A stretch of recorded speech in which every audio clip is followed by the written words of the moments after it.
جب مردے کو قبر میں دفنایا جاتا ہے اس وقت بہت سارے لوگ مختلف دعائیں پڑھ رہے ہوتے ہیں، مختلف اذکار کر رہے ہوتے ہیں، مختلف باتیں کر رہے ہوتے ہیں،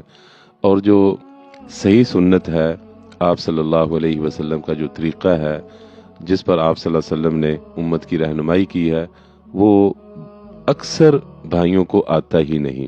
وہ حدیث بھائی پڑھتے ہی نہیں، وہ سنت کو زندہ ہی نہیں کرتے۔ اور وہ سنت کیا ہے؟ بسم اللہ وعلی ملت رسول اللہ، اور اسی طرح ایک اور طریقے سے بسم اللہ وعلی سنت رسول اللہ صلی اللہ علیہ وسلم، اللہ کے نام کے ساتھ اور رسول اللہ صلی اللہ علیہ وسلم کی سنت پر، یا رسول اللہ صلی اللہ علیہ وسلم کی شریعت پر ہم اس مردے کو اللہ کی سپرد کر رہے ہیں۔ تو یہ طریقہ ہے میت کو قبر کے اندر اتارنے کا۔ بہت سارے بھائی کلمہ پڑھ رہے ہوتے ہیں، بہت سارے کچھ اور جس طرح میں نے عرض کی دعائیں کر رہے ہوتے ہیں،